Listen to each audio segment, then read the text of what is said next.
بسم الله الرحمن الرحيم. السلام عليكم ورحمة الله وبركاته. الحمد لله رب العالمين حمدا يوافي نعمه ويكافئ مزيده.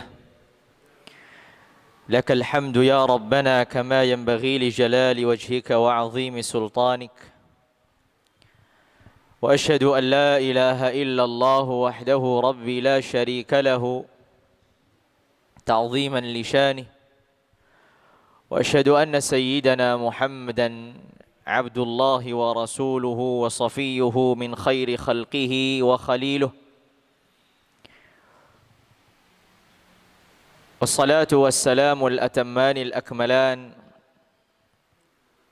على أشرف الأنبياء وإمام المرسلين نبينا وسيدنا محمد وعلى آله وأزواجه وذريته وصحابته والتابعين ومن تبعهم بإحسان إلى يوم الدين.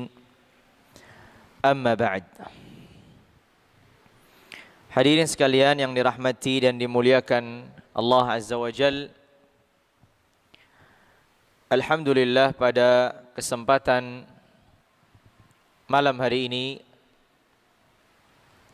kita diberi kemudahan anugerah karunia oleh Allah Azza wa Jal dalam keadaan sehat walafiat, dan semoga karunia yang Allah Azza wa Jalla limpahkan kepada kita pada malam hari ini terus Allah Azza wa Jalla jaga dan Allah tambahkan.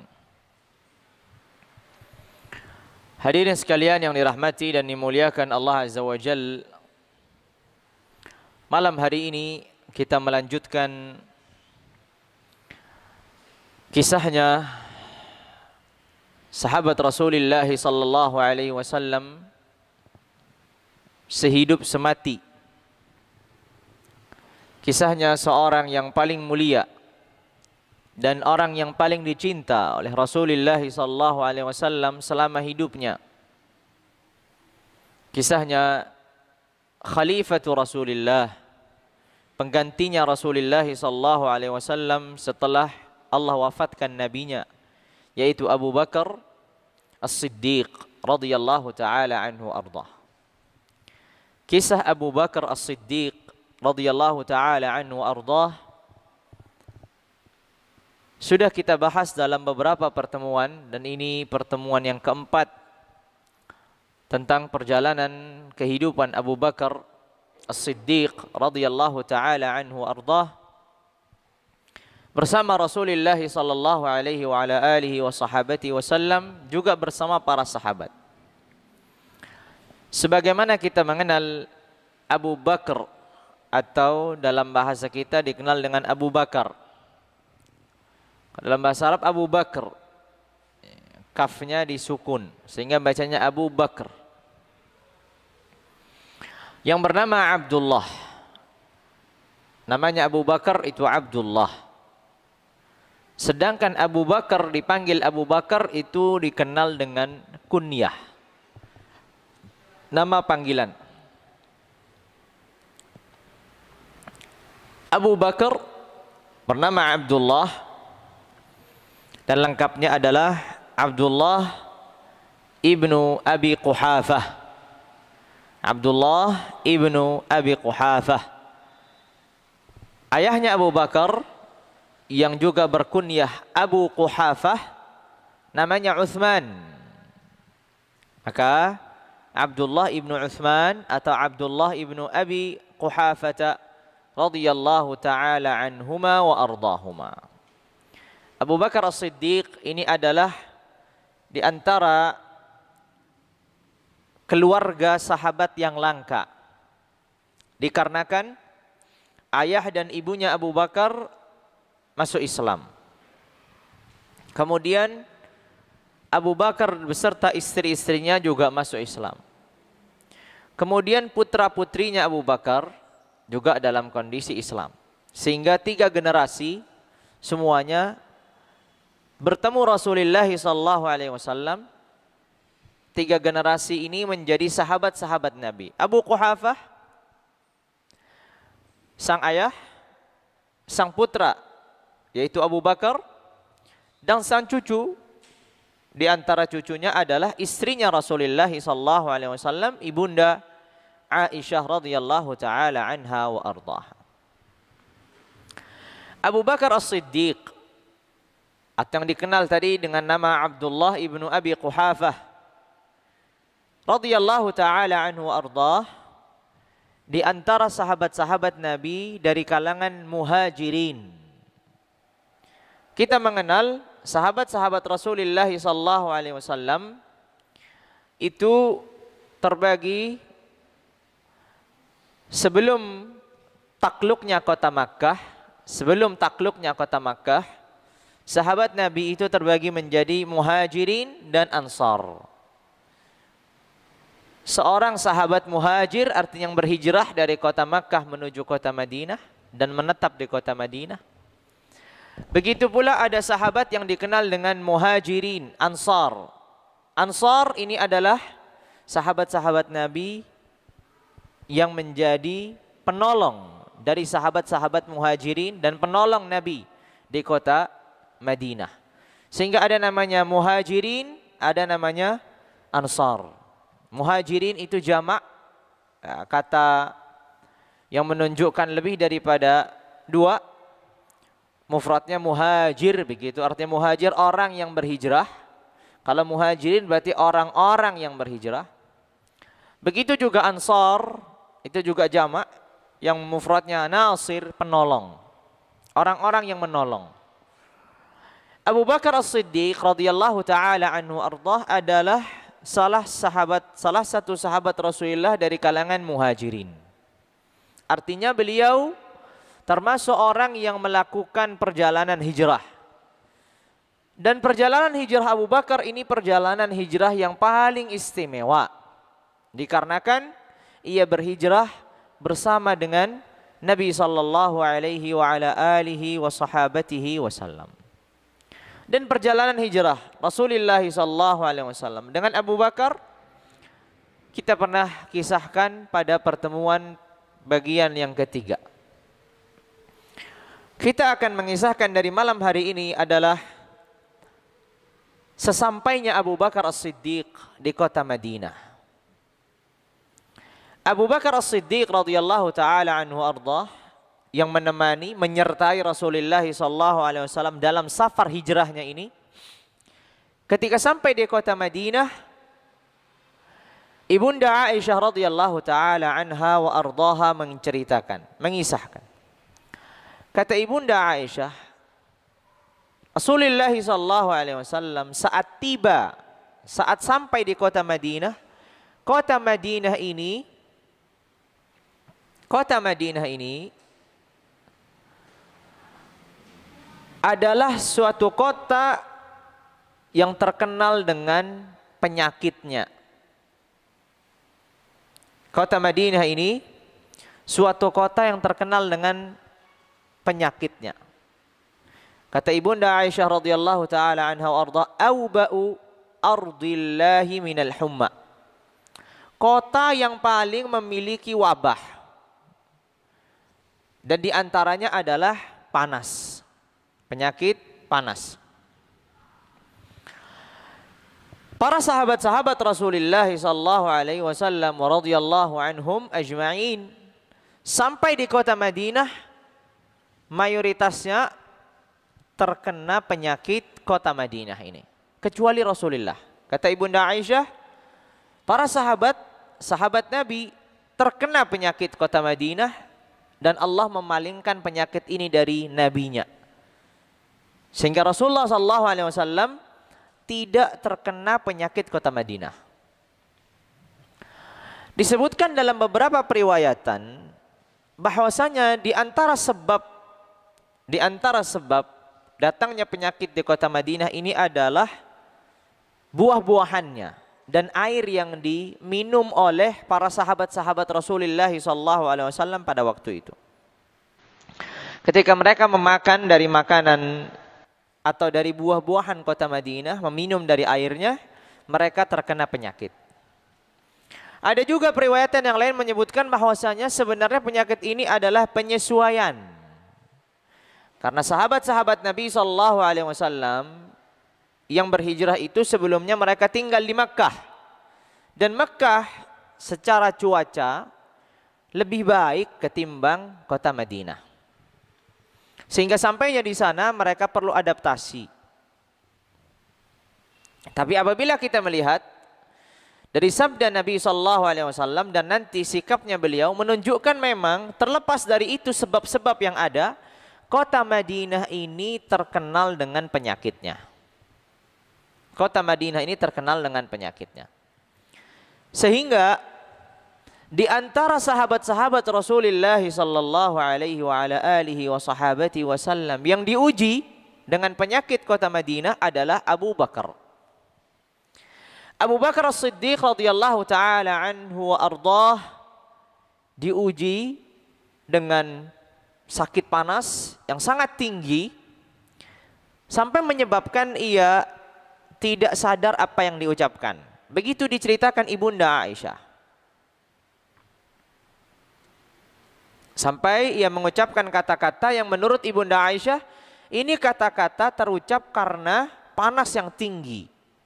Biasanya orang yang panas tinggi seringkali mengatakan sesuatu yang itu di luar nalarnya dan kendalinya. Itulah yang terjadi pada Abu Bakar As-Siddiq, begitu juga pada sahabat-sahabat yang lain ketika mereka sampai di kota Madinah. Maka di sini Ibunda Aisyah radhiyallahu taala anha wa ardhaha, sang putri, meminta kepada Rasulullah sallallahu alaihi wasallam dan mengabarkan tentang kondisi ayahnya. Ayahnya sakit, panas tinggi, sampai mereka mengatakan atau ia mengatakan hal-hal yang tidak wajar karena di luar kendalinya. Maka Rasulullah SAW berdoa. Di sini Rasulullah SAW ketika mendengar banyak dari para sahabat yang sakit, panas tinggi dan seterusnya, Rasulullah berdoa. Dan inilah doanya Rasulullah SAW di antara doa-doa yang ada. Allahumma habbib ilaina al-madinata kahubbina Makkah au ashad. Ya Allah, berikan kepada kami kecintaan. Buatlah kami ini cinta kepada kota Madinah lebih daripada cinta kami kepada Makkah. Atau seperti cinta kami kepada Makkah atau bahkan lebih. Itu yang didoakan Rasulullah. Allahumma habbib ilaina al-madinata kahubbina li Makkah au ashad. Ya Allah, buatlah kami ini mencintai Madinah sebagaimana kami mencintai Makkah. Karena ini penduduk kota Makkah yang berpindah. Atau bahkan lebih ya Allah daripada cinta kami kepada kota Makkah. Qala wa sahihha, dan perbaikilah kota Madinah ini. Wa barik lana fi sa'iha wa muddiha, dan berikanlah keberkahan dalam takaran-takaran kami. Ya, takaran-takaran kami di kota Madinah ini. Wanqul humaha atau hummaha faj'alha bil juhfah. Dan pindahlah panasnya ini atau penyakit panas ini, dan pindahkanlah penyakit panas ini dari kota Madinah menuju suatu daerah yang dikenal dengan daerah Juhfah. Juhfah ini bagi orang yang pernah haji ataupun umrah, kalau mau melaksanakan haji ataupun umrah terkadang melewati daerah Juhfah ini. Ala kulli hal. Kota Juhfah ini disebutkan oleh para sahabat kemudian adalah kota yang paling berpenyakitan. Kenapa? Karena penyakitnya kota Madinah pindah ke kota Juhfah. Di sini menunjukkan bahwasanya ada sebagian daerah, ada sebagian bumi Allah Azza wa Jalla yang mana Allah Azza wa Jalla memang tetapkan dan tentukan tempat tersebut adalah tempat penyakit. Sebagaimana kota Madinah awalnya. Sekalipun di dalam riwayat disebabkan tadi atau disebutkan sebab-sebab sebagian para sahabat itu sakit. Tapi Ibunda Aisyah mengatakan, qadima Rasulullah sallallahu alaihi wasallam al-Madinata falamma qadimaha kanatil Madinah awba'u ardillahi minal humma. Kota yang paling parah penyakitnya terutama dari penyakit panas. Sehingga Rasulullah berdoa kepada Allah agar panas ini, penyakit panas ini dipindahkan dari Madinah ke Juhfah. Sehingga dikatakan oleh ahli sejarah, dikatakan oleh riwayat-riwayat yang ada, kota Juhfah itu menjadi suatu negeri, suatu daerah yang berpenyakitan. Sehingga orang menghindari untuk tinggal di kota Juhfah ini. Atau di negeri dan di bumi Juhfah ini. Ini bisa diambil kesimpulan bahwasanya Allah Azza wa Jalla menetapkan sebagian buminya itu tempat-tempat yang sumber penyakit. Nah, sumber penyakit. Dan Allah Azza wa Jalla bisa pindahkan dengan izinnya. Sebagaimana Rasulullah SAW berdoa untuk dipindahkan. Jadi penyakitnya ini dipindahkan memang. Sehingga setelah itu para sahabat sembuh. Dan mereka mencintai Madinah dan mereka tinggal di kota Madinah. Tidak lagi mendapatkan penyakit-penyakit itu. Dalam riwayat yang lain, Rasulullah SAW setelah berdoa agar panas ini dipindahkan ke kota Juhfah, Rasulullah bermimpi. Pada mimpi tersebut Rasulullah melihat seorang wanita yang berkulit hitam, tidak menggunakan hijabnya, tidak menggunakan kerudungnya, meninggalkan kota Madinah. Lalu kemudian ia menetap di Juhfah. Maka di sini Rasulullah SAW mentakwil dan menafsirkan mimpi ini, itu artinya penyakit panas tadi sudah keluar dari kota Madinah dan tinggal di kota Juhfah. Ya, dari mimpi Allah Azza wa Jalla, mimpi nabinya, di mana Allah Azza wa Jalla memberikan nabinya, karena salah satu cara Allah Azza wa Jalla memberikan wahyu kepada para nabinya dengan cara mimpi. Sebagaimana mimpinya Nabiullah Ibrahim. Inni ara fil manami anni azbahuka fanzur madza tara. Sebagaimana juga mimpinya Nabi Yusuf. Inni ra'aitu ahada asyara kawkaban ila akhiril ayat. Rasulullah SAW juga setelah berdoa mendapatkan mimpi. Itu mimpi menunjukkan jawaban. Wanita kulit hitam, tidak menggunakan kerudungnya, tidak menggunakan hijabnya, pergi dari kota Madinah menuju kota Juhfah. Maka Rasulullah mengatakan, takwil dan tafsir dari mimpi ini adalah penyakit yang ada di kota Madinah sudah dipindahkan oleh Allah Azza wa Jalla ke Juhfah. Sudah dipindahkan ke Juhfah. Lalu kemudian Rasulullah SAW mendoakan untuk kota Madinah ini dengan doa yang lain.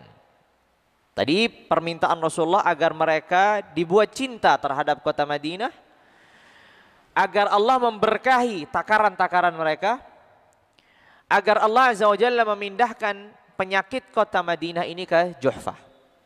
Di antara doa Nabi SAW adalah Allahumma inna Ibrahim khalilaka wa abdaka wa nabiyyaka da'aka li ahli Makkah.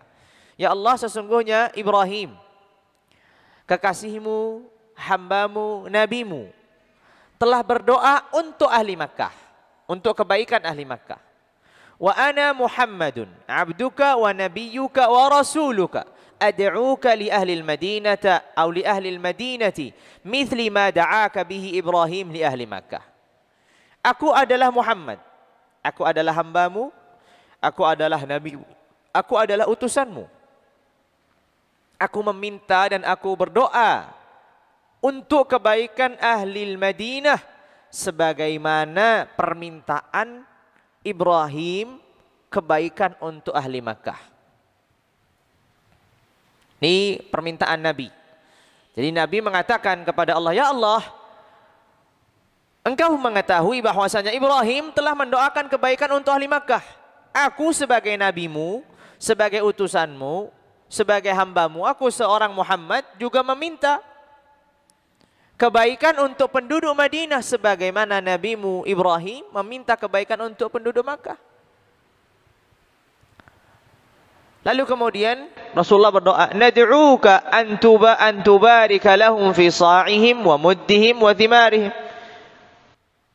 Kami meminta kepadamu agar engkau ya Allah memberikan keberkahan untuk penduduk kota Madinah dalam takaran-takaran mereka, begitu pula dalam buah-buahan mereka. Allahumma habbib ilaina al-madinata kama habbabta ilaina Makkah. Ya Allah, berikanlah kepada kami kecintaan terhadap kota Madinah, begitu pula sebagaimana engkau telah memberikan kepada kami kecintaan kepada atau terhadap kota Makkah. Waj'al ma biha min waba'in bi khummin. Ya Allah, pindahkanlah penyakit-penyakitnya gitu, dari kota Madinah ini kepada satu daerah disebut dengan Khum. Khum ini katanya dekat dari Juhfah. Allahumma inni qad harramtu ma baina labataiha kama hurrimat ala lisani Ibrahim al-haram. Ya Allah, aku telah mengharamkan kota Madinah ini di antara dua gunungnya sebagaimana nabimu Ibrahim telah mengharamkan kota Makkah. Makanya kita mengenal ada namanya di sana haram Makki, ada haram Madani. Tanah haram yang ada di Makkah dan ada tanah haram yang ada di Madinah. Sama-sama tanah haram. Jadi tanah haram itu bukan hanya di Makkah saja.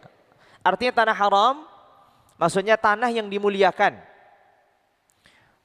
Tanah yang dimuliakan, itu maksudnya tanah haram. Rasulullah SAW meminta kemuliaan khusus untuk kota Madinah, sebagaimana Ibrahim juga memberikan permintaan ini untuk apa? Untuk penduduk kota Makkah. Dalam riwayat yang lain, dan ini juga menjadi dalil atau alasan bagi sebagian para ulama yang mengatakan bahwasanya kota Madinah itu lebih mulia daripada kota Makkah.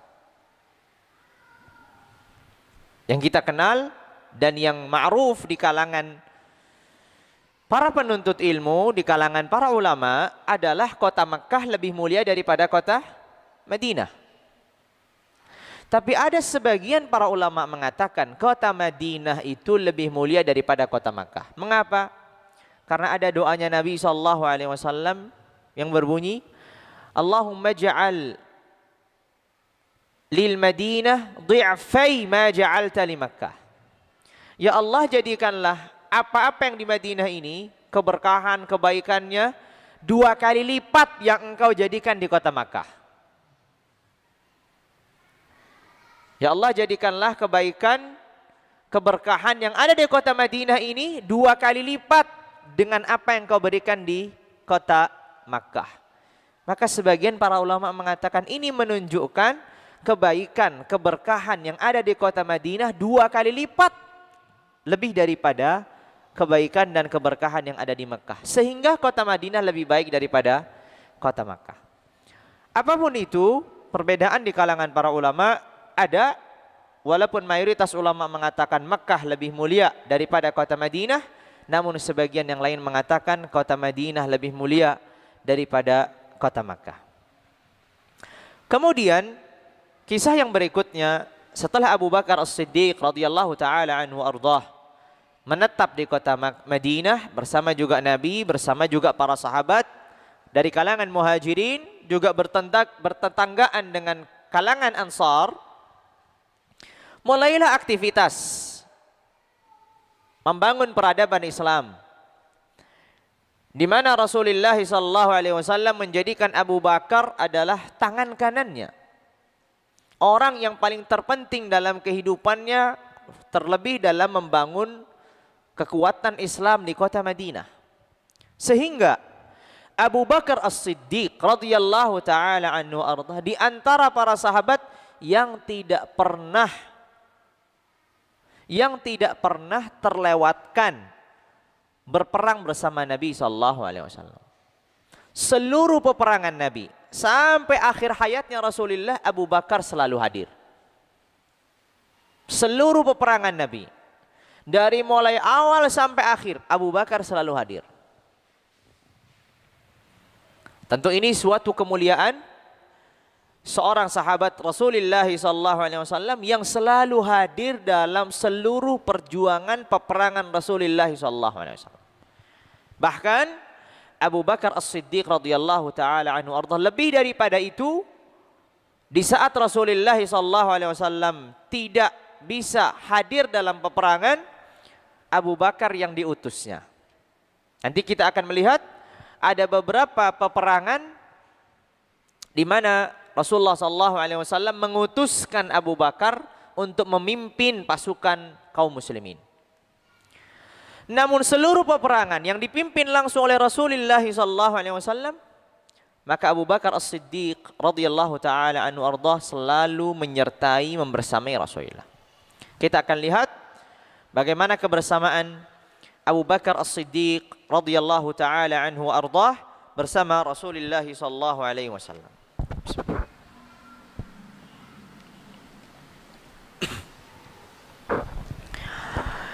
Tentu kita mengenal peperangan yang besar yang terjadi di awal keislaman, yaitu di awal di kota Madinah, adalah peperangan Al-Badr Al-Kubra. Ghazwatul Badri Al-Kubra, peperangan Badar. Perang Badar, ini sebagai tambahan faidah, perang Badar atau yang disebut dengan Ghazwatul Badar itu 3 kali. Ya, peperangan Badar itu 3 kali. Yang kita kenal peperangan Badar hanya 1 kali, di mana Allah Azza wa Jalla turunkan kemenangan dan itu menjadi Yaumul Furqan dan seterusnya. Peperangan Badar itu 3 kali. Ada yang dikenal dengan Ghazwatul Badr Al-Kubra, peperangan Badar yang terbesar. Ini yang kita kenal dalam kisah-kisah dan sejarah. Di sana ada peperangan Ghazwatul Badr As-Sughra dan Ghazwatul Badr Al-Wusta, peperangan Badar yang kecil dan peperangan Badar yang pertengahan. Jadi Rasulullah SAW bersama para sahabat meninggalkan kota Madinah dengan persenjataannya menuju lembah Badar itu 3 kali untuk melaksanakan berperang.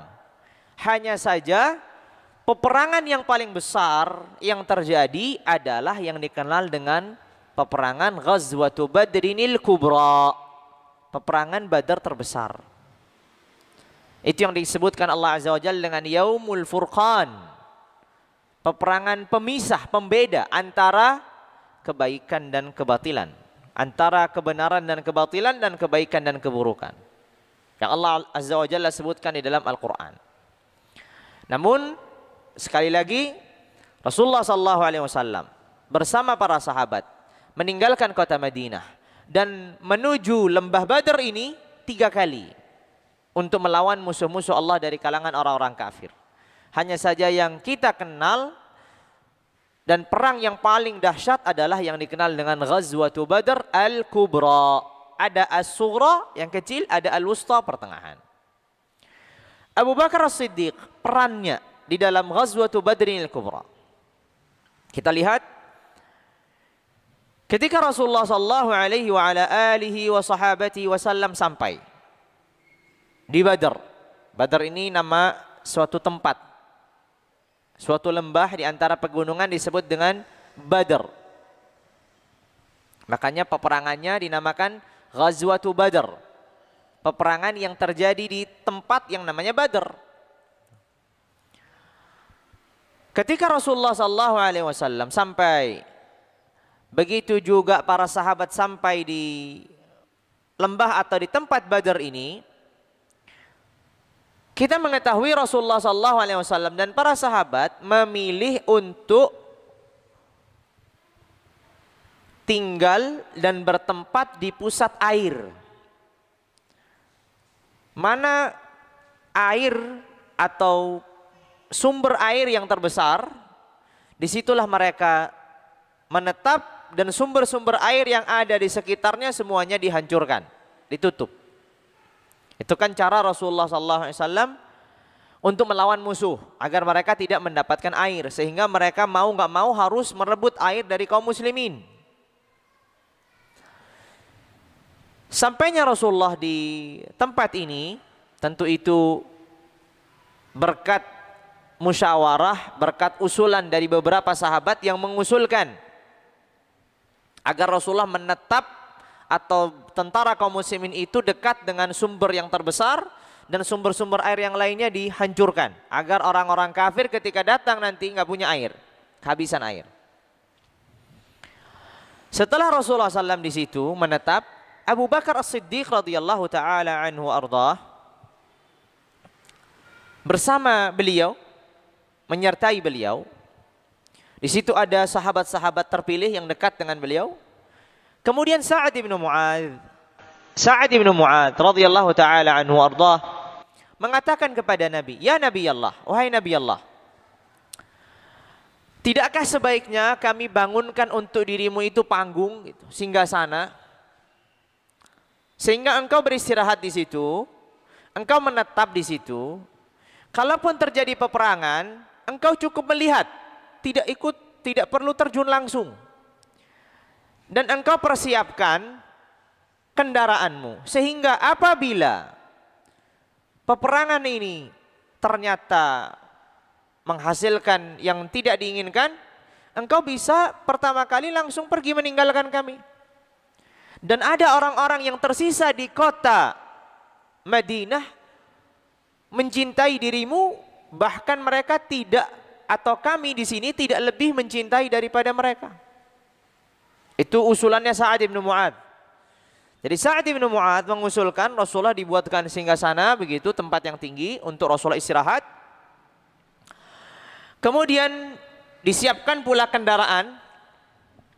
Apabila nanti ternyata mendapatkan kemenangan, maka alhamdulillah. Tapi jikalau engkau melihat kekalahan, engkau bisa buru-buru meninggalkan kami. Dan masih ada orang-orang di Madinah yang siap menjagamu dan menolongmu. Kenapa demikian? Karena kita mengetahui bahwasanya peperangan Badar ini tidak dipersiapkan dengan seutuhnya. Dikarenakan awal tujuannya bukan untuk berperang, melainkan untuk merampok atau mengambil kafilah Quraisy yang datang dari negeri Syam. Jadi peralatan perangnya hanya sebatas pedang, tidak menggunakan tamengnya atau menggunakan baju perangnya dan peralatan-peralatan yang lengkap itu. Dan banyak para sahabat yang tidak ikut serta dalam peperangan Badar Al-Kubra ini, karena memang tujuannya bukan untuk perang, untuk merampas tadi kafilahnya Quraisy. Sehingga di kota Madinah masih banyak para sahabat yang tinggal. Makanya itu usulannya Sa'ad bin Mu'adz. Kalau nanti ternyata menang, maka alhamdulillah engkau melihat kemenangan. Tapi kalau engkau sudah melihat kekalahan, segeralah naik kendaraanmu dan kembalilah ke kota Madinah. Di sana ada orang-orang yang menjagamu, akan menolongmu, akan membelamu, dan seterusnya. Rasulullah SAW memuji Sa'ad bin Mu'adz. Kemudian Rasulullah SAW mendoakan kebaikan untuknya. Tentu Rasulullah tidak mengabulkan permintaan Sa'ad bin Mu'adz. Tidak mengabulkan permintaan Sa'ad bin Mu'adz seutuhnya. Tapi yang dikabulkan adalah Rasulullah dibuatkanlah singgasana, tempat di mana beliau istirahat. Tapi permintaan Sa'ad bin Mu'adz agar Rasulullah tidak ikut serta perang, agar disiapkan ontanya atau kendaraannya untuk segera nanti balik dan seterusnya, itu diabaikan oleh Rasulullah SAW. Di saat Rasulullah SAW sudah memasuki tempat tinggalnya, singgasananya, di sini ini ada tempat khusus. Tidak ada yang menemani beliau, menyertai beliau kecuali orang khusus. Siapakah yang menyertai beliau? Di dalam ruangan ini atau di tempat singgasana ini hanya Abu Bakar As-Siddiq radhiyallahu taala anhu. Selainnya semuanya di luar. Ini menunjukkan bahwasanya Abu Bakar As-Siddiq ini adalah khawas. Orang khusus terkhusus lagi bagi Rasulullah SAW. Di saat yang lain menunggu di luar, di saat yang lain harus menjaga di luar, Abu Bakar mengawani Rasulullah, berteman dengan Rasulullah SAW di dalam. Ya, berteman atau menemani Rasulullah SAW di dalam. Sehingga pada suatu ketika Ali bin Abi Thalib radhiyallahu taala anhu arda pernah bertanya begitu kepada kaum muslimin di hadapannya. Wahai manusia, siapakah orang yang kalian lihat paling berani? Maka mereka menjawab, anta ya Amirul Mukminin, engkau wahai Amirul Mukminin. Ini zamannya Ali. Sudah wafat Abu Bakar, Umar, Utsman dan seterusnya. Ditanya, siapakah orang yang paling pemberani? Maka kaum muslimin pada waktu itu mengatakan, engkau ya Amirul Mukminin, engkau yang paling pemberani. Kata Ali, sesungguhnya aku ini, diriku ini tidak pernah berhadapan dengan musuh sebesar apapun, sehebat apapun, siapapun orangnya, kecuali aku menang. Dan aku tidak pernah mundur. Namun ada orang yang lebih berani dariku. Orang yang pada peperangan Badr Al-Kubra, ia menjadi orang khususnya Rasulullah SAW. Demi Allah, kata Ali, tidak ada satupun yang mendekati Rasulullah kecuali Abu Bakar sudah menghunuskan pedangnya. Jadi Abu Bakar As-Siddiq di saat para sahabat menjaga di luar, Abu Bakar menjaga Rasulullah dari dalam. Maka kata Ali, itulah asyja'un nas, itulah orang yang paling berani. Di saat ia menemani Rasulullah SAW. Kenapa kau paling berani? Soal kenapa? Padahal dia di dalam. Kita mengetahui musuh apabila menginginkan suatu kemenangan, siapa yang akan dicari? Ketuanya, panglimanya. Siapa panglimanya kaum muslimin pada waktu itu? Rasulullah. Artinya orang yang paling ditakutkan untuk tertimpa suatu bahaya adalah panglimanya ini, dan orang yang di sampingnya. Orang yang di luar bisa lari, bisa meninggalkan itu. Tapi yang di dalam bersama Rasulullah, kalau terkepung maka akan mati berdua. Kan begitu. Inilah mengapa Ali mengatakan itulah orang yang paling pemberani. Itulah orang apa yang paling pemberani. Kata Ali ibnu Abi Thalib radhiyallahu taala anhu arda. Di pagi harinya sebelum terjadinya pertempuran dalam perang Badr Al-Kubra, Rasulullah SAW mengajak Abu Bakar untuk jalan-jalan, untuk melihat medan perang. Rasulullah SAW mengajak Abu Bakar untuk menyusuri medan perang. Sambil ia berjalan menyusuri medan perang, Rasulullah SAW menunjukkan fulan akan mati di sini, fulan akan mati di sini, fulan akan mati di sini. Yang ini menunjukkan bahwasanya salah satu mukjizah keistimewaan Rasulullah SAW, Rasulullah mengetahui tempat di mana orang akan wafat. Padahal kita mengetahui bahwasanya salah satu kekhususan ilmul ghaib yang Allah Azza wa Jalla mengetahui adalah apa? Bahwasanya seorang manusia itu tidak pernah mengetahui kapan ia mati dan di mana dia akan mati. Kapan ia akan wafat dan di mana dia akan wafat. Itu nggak ada yang tahu. Dan ini kekhususan bagi Allah Azza wa Jalla. Wa ma tadri nafsun bi ayyi ardin tamut. Nggak akan tahu, jiwa siapapun nggak tahu dia di mana akan meninggalnya. Madza taksibu ghada wa ma tadri nafsun bi ayyi ardin tamut. Apa yang akan dihadapi keesokan harinya dia nggak tahu, dan di mana dia akan mati dia nggak tahu. Di antara ilmul ghaib yang Allah berikan kepada nabinya, Rasulullah SAW mengetahui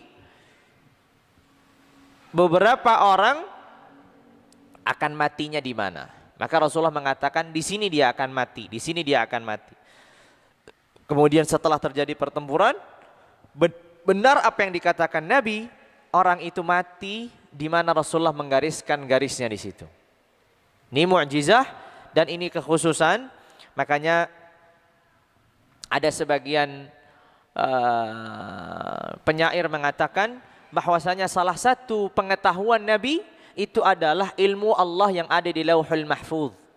Maksudnya adalah ini kekhususan yang tidak diketahui oleh siapapun kecuali Allah Azza wa Jalla mengizinkannya, yaitu tentang di mana orang akan meninggal dan kapan orang akan meninggal. Rasulullah SAW diberi oleh Allah Azza wa Jalla satu ilmu ini. Tentu tidak diberikan semua orang.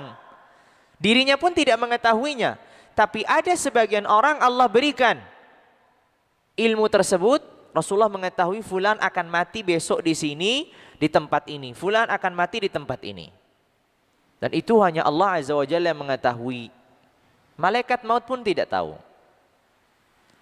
Malakul maut itu dia mengetahui ajalnya seseorang ketika mendapatkan perintah. Cabut nyawanya hari ini atau cabut nyawanya di tempat ini. Sebelumnya ia tidak tahu. Rasulullah SAW sebelum jadi pertempuran sudah tahu. Maka di sini di saat Rasulullah SAW sedang berjalan dan Abu Bakar berjalan, bertemu orang tua yang sudah sangat tua. Kemudian Rasulullah bertanya tentang kondisi tentara Quraisy kepada orang tua ini. Mereka jumlahnya berapa, apa persiapan yang mereka miliki, mereka sekarang sampai di mana, dan seterusnya. Maka kata orang tua ini, kalian dari mana berasal? Orang tua ini bertanya kepada Abu Bakar dan kepada Rasulullah. Mereka hanya berdua aja. Abu Bakar dan Rasulullah ini hanya berdua aja keliling tempat itu dan mencari kabar. Kata orang tua ini, kalian dari mana? Maka kata Rasulullah, kami akan berikan kabar kami dari mana apabila engkau memberikan kabar tentang Quraisy dan bala tentaranya. Maka akhirnya orang tua ini memberikan kabar bahwasanya Quraisy itu meninggalkan kota Makkah semenjak hari ini, dan kalau seandainya itu benar maka mereka sudah sampai saat ini di tempat ini. Diberikan kabar semua. Lalu kemudian setelah selesai memberikan kabar, orang tua ini kembali tanya, kalian dari mana? Dari mana kalian? Maka kata Rasulullah SAW, kami dari air. Nahnu min ma. Ma itu air artinya. Tapi ma di sini juga bisa diartikan nama tempat. Ada nama tempat namanya ma. Nama tempat namanya ma. Rasulullah ketika ditanya dan menjawab, ini yang disebut oleh para ulama disebut dengan tauriyah. Tauriyah itu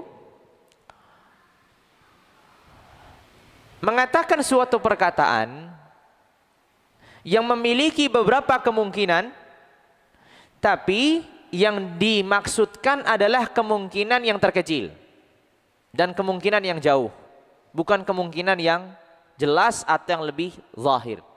Itu namanya tauriyah. Rasulullah ketika ini, kalian dari mana? Dari ma. Ada dua kemungkinan. Ma itu maksudnya dari negeri, suatu tempat namanya ma. Ada ma maksudnya, dan itu maksudnya Rasulullah, nahnu min ma, kami itu berasal dari air, maksudnya dari air mani. Itu maksudnya Rasulullah. Jadi Rasulullah nggak mau mengabarkan kami dari Madinah, kami ini tentara kaum muslimin. Tentu akan membongkar rahasia kaum muslimin. Tapi Rasulullah menjawabnya, nahnu min ma, kami dari air. Dan maksudnya orang yang bertanya ini akan menangkap apa? Oh, mereka ini dari daerah yang namanya ma. Gitu. Tapi sedangkan maksudnya Rasulullah adalah kami ini berasal dari air mani. Karena setiap manusia min mani yumna. Itu maksudnya. Sehingga kalimat ma di sini ada kemungkinan yang pertama, dan itu yang lebih bisa difahami adalah suatu tempat, dan kemungkinan yang kedua adalah air, yaitu air mani. Tapi kemungkinan ini kan jauh sekali. Ya, kemungkinan ini jauh sekali. Sehingga Rasulullah SAW mengelabui orang tua ini, dijawabnya. Lalu kemudian Rasulullah meninggalkan. Orang tua ini mikir, min ma' mana gitu, ma'al Iraq atau ma' mana gitu, karena nama tempat yang ma' ini banyak gitu. Tapi Rasulullah sudah menjawab, Rasulullah meninggalkannya. Tidak dijelaskan lagi ma' apa. Karena kalau ditanya min ma' apa, nggak bisa nanti. Kalau ma'ul Iraq berarti kan bohong, atau ma'ul Syam juga bohong. Padahal Rasulullah min ma' min ma' mani. Nggak mungkin. Ini salah satu siasat. Dan Rasulullah SAW mengatakan al-harbu khuda'atun. Peperangan itu tipu muslihat. Al-harbu khida'atun atau khada'atun atau khuda'atun. Bitathlith. Peperangan itu tipu muslihat begitu. Untuk menjaga rahasia, untuk menjaga kaum muslimin, sehingga itulah yang dilakukan Rasulullah SAW. Sudah waktunya azan ya? Sudah? Azan dulu mungkin? Baru nanti kita lanjut insyaallah. Baik, kita lanjutkan. Perjalanan Abu Bakar As-Siddiq bersama Rasulullah sallallahu alaihi wa ala alihi wasallam dalam perang Badar berlanjut. Setelah Rasulullah sallallahu alaihi wasallam melihat medan perang, mempersiapkan pasukan kaum muslimin, Rasulullah sallallahu alaihi wasallam bermunajat. Kembali masuk kepada singgasananya, kepada tempat peristirahatannya. Disitulah Rasulullah SAW berdoa dengan doa-doa yang sangat dahsyat, sangat luar biasa. Doa yang sangat luar biasa. Ya, kalau kita melihatnya, bagaimana Rasulullah SAW bukan hanya sebatas meminta, bahkan bisa dikatakan Rasulullah mendesak Allah begitu. Rasulullah SAW berdoa dengan kalimat Allahumma anjiz li ma wa'adtan. Ya Allah, berikanlah kepadaku apa yang Engkau telah janjikan kepadaku. Ya Allah, berikanlah kepadaku apa yang Engkau telah janjikan padaku. Allahumma inni anshuduka ahdaka wa wa'daka. Ya Allah, aku minta kepadamu janjimu. Allahumma in tasha' la tu'bad ba'da al-yawm. Allahumma in tahlik hadhihi al-'isabah min ahli al-Islam la tu'badu fil ard. Ya Allah, jikalau Engkau ingin Engkau tidak disembah hari ini, jikalau Engkau ingin Engkau tidak disembah hari ini, maka binasakanlah saja, biarkanlah saja pasukanmu ini binasa. Jikalau Engkau memang tidak lagi ingin disembah setelah hari ini.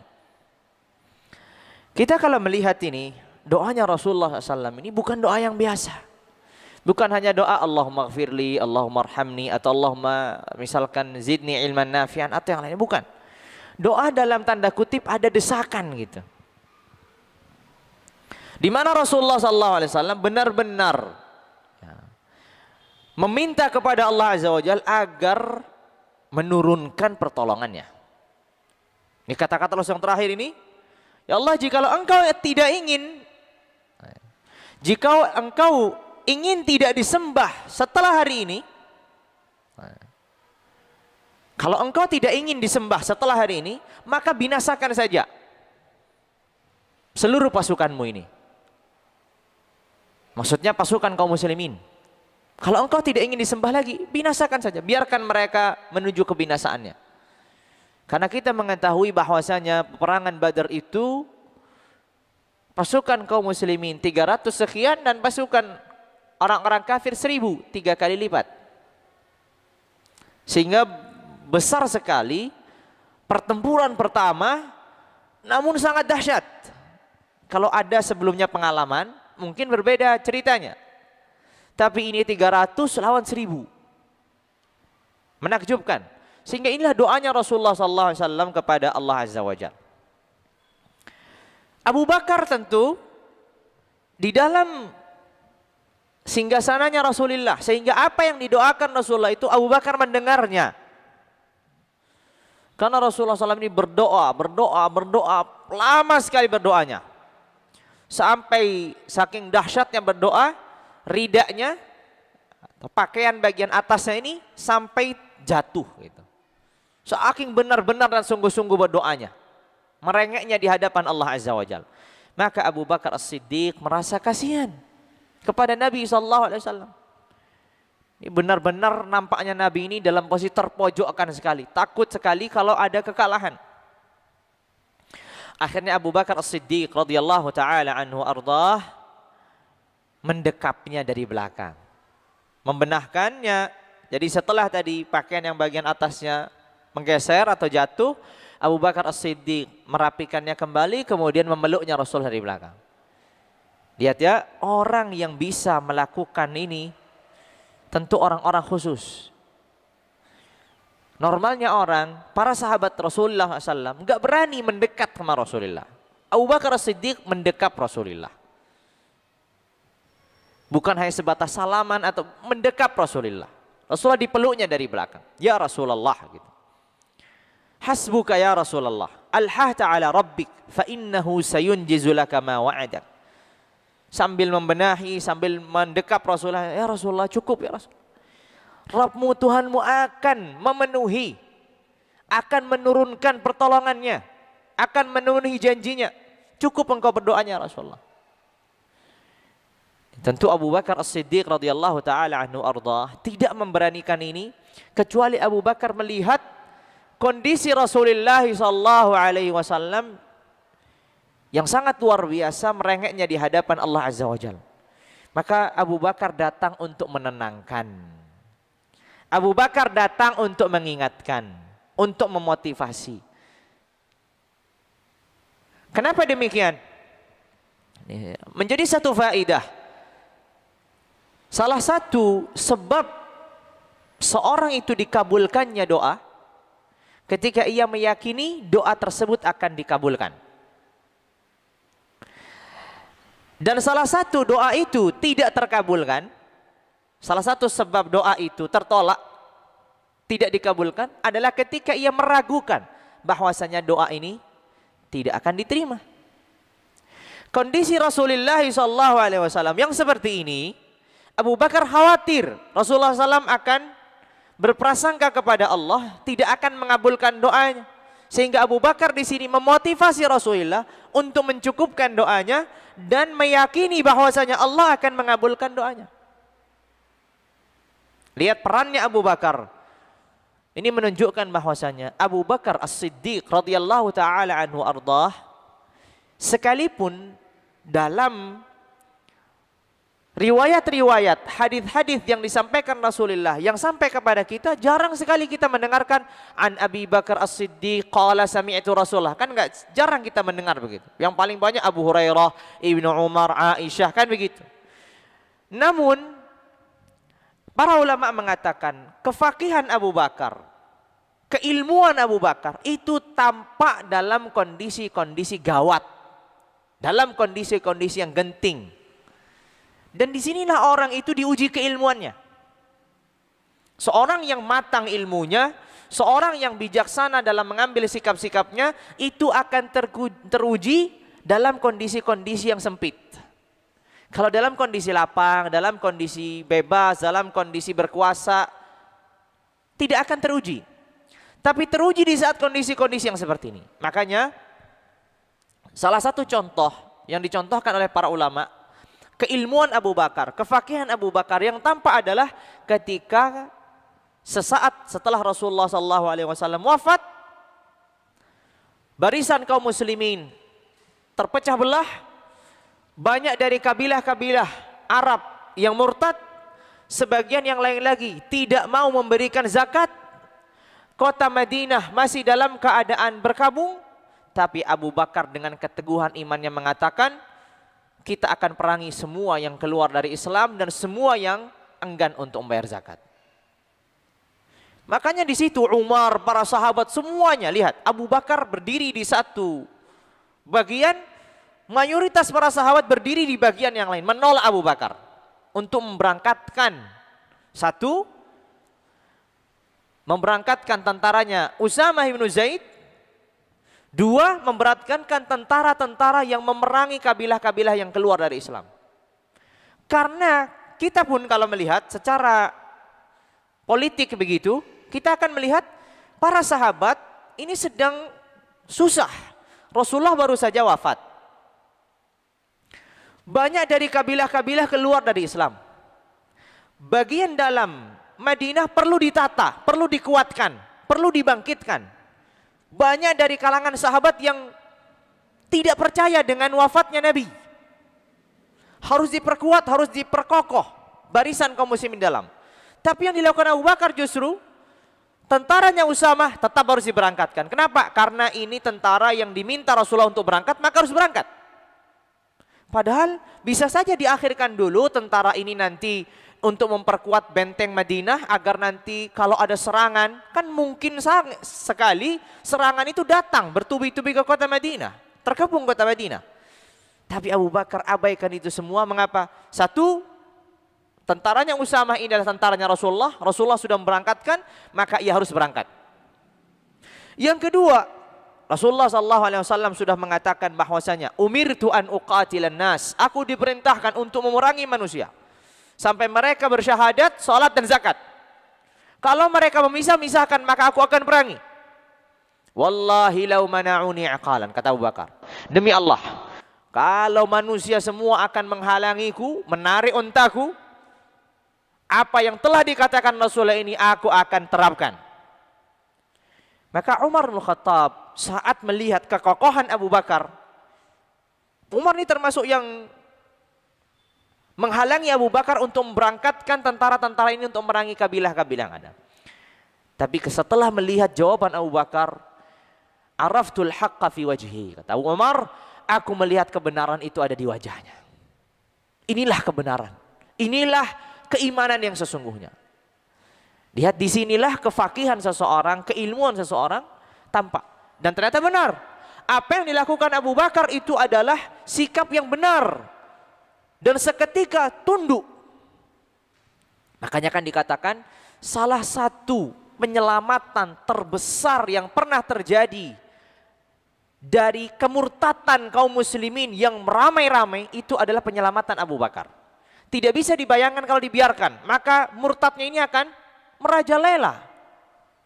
Dari satu kabilah murtad berhasil nggak diapa-apakan, kabilah berikutnya dan seterusnya akan semakin susah untuk menundukkan kabilah-kabilah ini. Tapi Abu Bakar bergerak cepat. Kabilah sudah murtad, langsung diperangi. Jangan merembet kemana-mana. Maka dikatakan para ulama, ini penyelamatan yang sangat besar dari malapetaka yang hampir terjadi bagi kaum muslimin pada waktu itu. Sebagaimana juga keadaan Abu Bakar As-Siddiq ketika dalam kondisi perang Badar ini. Rasulullah SAW yang berdoa sangat luar biasa.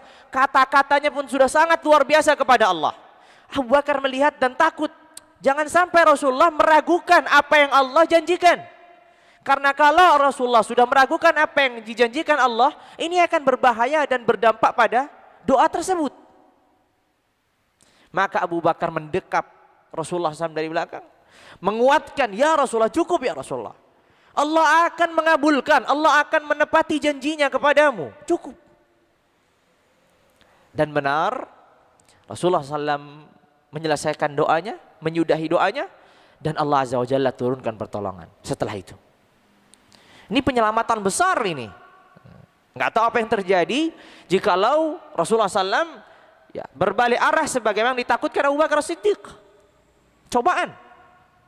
Tapi Abu Bakar As-Siddiq radhiyallahu taala anhu ardhah, dengan keilmuannya, dengan kefakihannya, menghentikan Rasulullah SAW dari berdoa, bukan menghentikan seorang dari beribadah. Berdoa ini kan bermunajat, bukan. Abu Bakar ingin Rasulullah sudah fokus saja untuk bagaimana menata barisan dan memasrahkan segalanya kepada Allah. Yakin saja Allah akan menurunkan pertolongannya. Nah, cukup begitu. Dan itu kemudian yang dilakukan Rasulullah SAW kepada apa? Kepada para sahabat Nabi.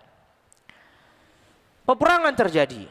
Kita mengetahui bahwasanya Allah Azza wa Jalla memberikan kemenangan yang sangat gemilang, yang sangat telak, dan kekalahan bagi orang-orang kufar Quraisy. Bahkan tokoh-tokoh Quraisy banyak terbunuh, banyak tertawan, dan kaum muslimin benar-benar menang, membawa tawanan yang banyak. Di sini Abu Bakar As-Siddiq radhiyallahu taala anhu ardah bersama para sahabat yang lainnya diajak oleh Rasulullah bermusyawarah. Bermusyawarah dalam apa? Dalam menentukan tawanan perang. Ini kan baru pertama kali Rasulullah SAW dan para sahabat dalam perang mendapatkan tawanan. Ini tawanan mau diapakan? Dibunuh? Atau diperbudak? Atau dibebaskan aja? Atau dia apakan? Rasulullah bertanya kepada sahabat satu persatu. Dan inti dari pertanyaan Rasulullah kepada dua orang. Satu kepada Umar, satu kepada Abu Bakar. Umar bin Khattab ketika ditanya, "Ya Rasulullah, aku tidak rela dari tawanan-tawanan perang ini kecuali engkau memberikan pedang kepada Ali untuk membunuh Aqil." Aqil ini saudaranya. Maksudnya dihabisi aja semua tawanan ini. Dibunuh pokoknya semuanya. Enggak boleh disisakan. Dan engkau memberikanku izin untuk membunuh saudaraku. Dan fulan diberikan izin untuk membunuh saudaranya. Pokoknya begitu aja. Agar kita ini terlihat bahwasanya tidak ada main-main. Tidak ada kecondongan dalam keimanan kita kepada orang-orang kafir sekalipun itu saudara-saudara kami. Umar bin Khattab orang yang sangat tegas. Luar biasa sikapnya ini. Ia minta untuk diberikan izin untuk membunuh saudaranya. Ali diminta untuk membunuh saudaranya. Dan seterusnya. Itu sikapnya Umar. Abu Bakar As-Siddiq radhiyallahu taala anhu ardah menolak. Kata, "Ya Rasulullah, ya Rasulullah, aku menginginkan dari tawanan-tawanan perang ini untuk tidak diperlakukan demikian. Mereka ini saudara-saudara kita ya Rasulullah. Bisa jadi mereka masuk Islam kemudian hari. Jangan mereka dibunuh dulu. Biarkan mereka hidup. Aku tidak melihat sebagaimana dilihatnya Umar." Abu Bakar ditanya sebelum ditanya Umar sebenarnya. Lalu kemudian sebagaimana kita ketahui tawanan-tawanan perang ini kan Rasulullah kemudian menyimpulkan bagi siapapun yang bisa menebus dirinya maka silahkan menebus dirinya, dibebaskan. Atau keluarganya menebus dirinya maka dibebaskan pun. Atau kalau tidak bisa berarti dia mengajarkan baca tulis kepada sebagian para sahabat yang mereka miliki kemampuan membaca dan menulis. Keputusan sudah diambil oleh Rasulullah SAW, sudah diambil oleh kesepakatan para sahabat, sudah berjalan. Allah Azza wa Jalla menegur Rasulullah. Allah Azza wa Jalla menegur Rasulullah dalam ayat yang diturunkan, "Ma kana linabiyyin ay yakuna lahu asra hatta yudkhina fil ard. Turiduna 'aradad dunya wallahu yuridul akhirah wallahu azizun hakim. Laula kitabun minallahi sabaqa lamassakum fima akhadhtum 'adzabun 'adzim." Allah menegur dengan diturunkannya. Apa ayatnya ini? Kata Allah Azza wa Jalla, tidak selayaknya dari seorang nabi ketika mendapatkan tawanan perang untuk memasukkan pedangnya ke sarungnya sebelum ia membunuh seluruh tawanan yang ada. Jadi ketentuan hukum dari Allah itu adalah apa yang diucapkan Umar. Allah Azza wa Jalla menginginkan apa yang ditetapkan Umar. Hanya saja ketentuan Rasulullah SAW sudah berjalan. Hanya saja ketentuan Rasulullah SAW sudah berjalan. Dan ketentuannya Umar sudah ditolak. Maka yang terjadi adalah apa yang sudah berjalan. Namun yang membuat Rasulullah takut adalah firman Allah Azza wa Jalla ketika berfirman, "Laula kitabun minallahi sabaqa lamassakum fima akhadtum 'adzabun 'adzim." Kalau bukan karena pengetahuan Allah dan ketetapan Allah di masa-masa yang lalu, bahwasanya kalian itu diperbolehkan nanti mengambil ghanimah, mengambil upah dari tebusan tawanan tadi, maka sungguh kalian akan mendapatkan siksaan yang besar. Di sini ketika turun ayat ini, Rasulullah menangis. Rasulullah menangis dengan dahsyat. Abu Bakar yang mengetahui, karena ini usulannya Abu Bakar, menangis pula. Ketika dua orang ini menangis, datang Umar. Kata Umar, apa yang buat kalian menangis? Sehingga aku bisa menangis sebagaimana kalian menangis, atau aku akan membuat diriku menangis sebagaimana kalian, kalaupun saya tidak boleh tahu. Lalu kemudian Rasulullah SAW mengisahkan, yang membuat kami menangis adalah keputusan kami. Ini kan keputusan usulan Abu Bakar dan disetujui Rasulullah. Yang seharusnya sebenarnya yang terbaik pilihan Allah itulah keputusanmu. Tapi walaupun demikian, Allah Azza wa Jalla sudah memperbolehkan. Karena Allah sudah mengatakan, apa yang diputuskan Rasulullah, apa yang diputuskan Abu Bakar, itu memang sudah menjadi ketentuan Allah jauh-jauh hari, ribuan tahun yang lalu. Walaupun yang diinginkan Allah adalah apa yang dikatakan Umar. Tapi ketentuan Allah, apa yang dilakukan oleh Rasulullah SAW dan Abu Bakar. Sehingga yang terjadi berikutnya adalah apa yang dilakukan oleh Rasulullah dan Abu Bakar. Maka diperbolehkan bagi kaum muslimin untuk mengambil ghanimah. Di mana orang-orang terdahulu tidak boleh mengambil ghanimah. Dalam perang, ada rampasan perang nggak boleh diambil. Ada harta yang dihasilkan dari peperangan nggak boleh diambil. Itu akan dimakan oleh api yang itu dikirim oleh Allah Azza wa Jal. Makanya kata Rasulullah, "U'titu khamsan lam yu'ta ahadun minal anbiya qabli." Aku diberikan 5 perkara, yang 5 perkara ini tidak pernah diberikan Nabi sebelumku. Salah satunya adalah wa uhillat liyal ghanaim. Aku dihalalkan bagiku untuk memakan ghanimah perang, harta rampasan ketika perang. Ini kan yang terjadi, para tawanan ini dibebaskan dengan upah. Upah ini kan dijadikan nanti dimakan oleh para sahabat. Inilah yang Allah Azza wa Jalla menegur Rasulullah SAW dan para sahabat. Maka kata Rasulullah dalam satu riwayat kepada Umar, "Kada ayyusibana fi khilafika bala'un." Hampir saja ketika kami menyelisihimu itu, kami mendapatkan suatu siksa atau suatu musibah. Lihat, Rasulullah yang menyelisih Umar. Makanya kan kata Rasulullah SAW, jikalau ada seorang nabi setelahku, maka itu adalah Umar. Bukan Abu Bakar, Umar. Jikalau ada nabi setelahku, maka itu adalah Umar. Karena kita mengetahui beberapa kali keputusan Umar itu adalah keputusan Allah. Beberapa kali keputusan Umar itu adalah keputusan Allah. Yang awalnya ditolak oleh Rasulullah. Rasulullah menolak keputusannya Umar, condong pada usulan-usulan yang lain. Tiba-tiba Allah mengiyakan putusannya Umar. Nih, kalau nanti kita sampai kepada kisah-kisahnya Umar bin Khattab, kita akan mengetahui apa saja keputusan-keputusan Umar yang sesuai dengan keputusan Allah dan berbeda justru dengan keputusannya Nabi SAW. Makanya Rasulullah di sini mengatakan, "Kada ayyusibana fi khilafika bala'un." Hampir saja karena kami ini menyelisihimu, kami mendapatkan musibah besar.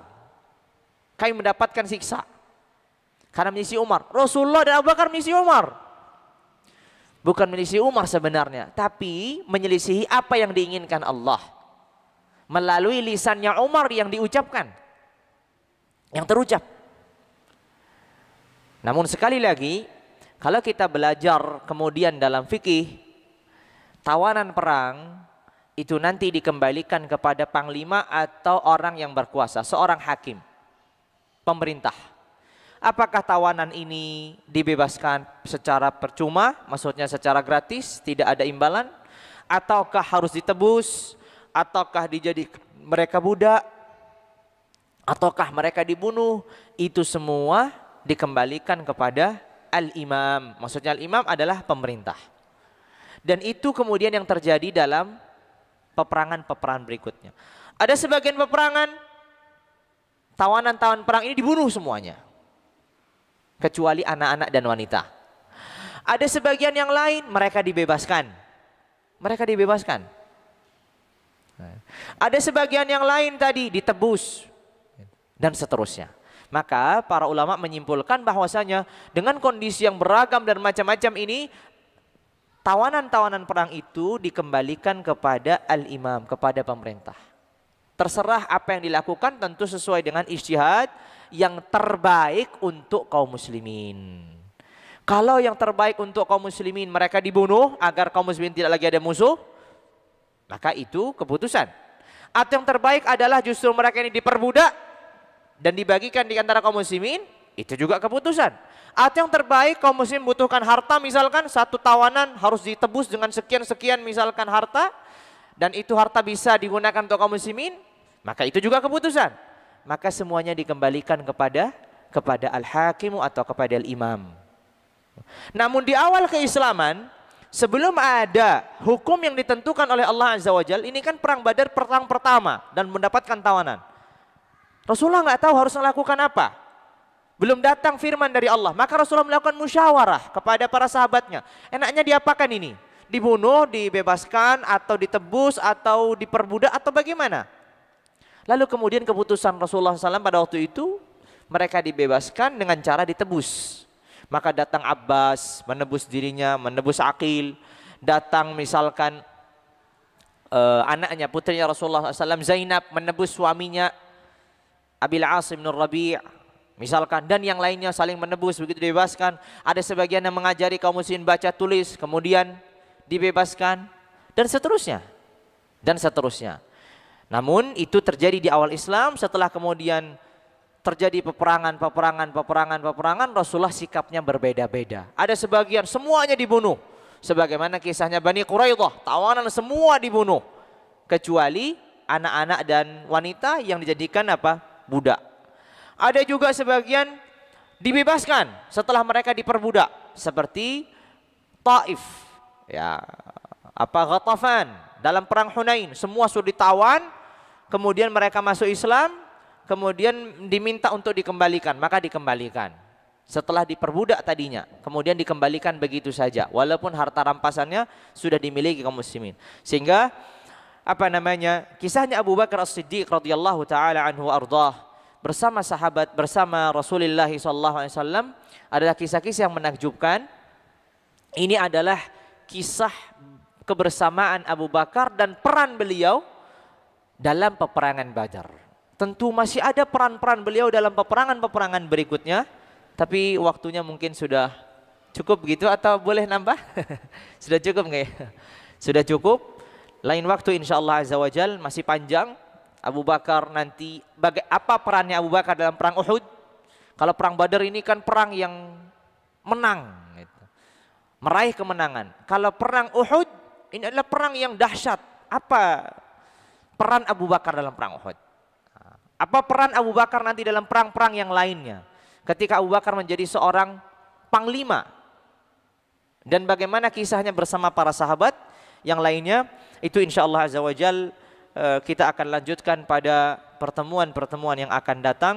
Semoga kita diberi kesehatan, diberi keberkahan dalam usia, keberkahan dalam waktu, keberkahan dalam ilmu, sehingga kita bisa hadir kembali bertemu dalam majlis ilmu, mendengarkan, menyimak kisah Abu Bakar As-Siddiq radhiyallahu taala anhu wardah, sampai nanti Allah azza wajalla mewafatkannya, dan sampai nanti juga kalau Allah azza wajalla memudahkan, kita akan membaca lagi kisah-kisah para sahabat yang lain, Umar, Utsman, dan seterusnya.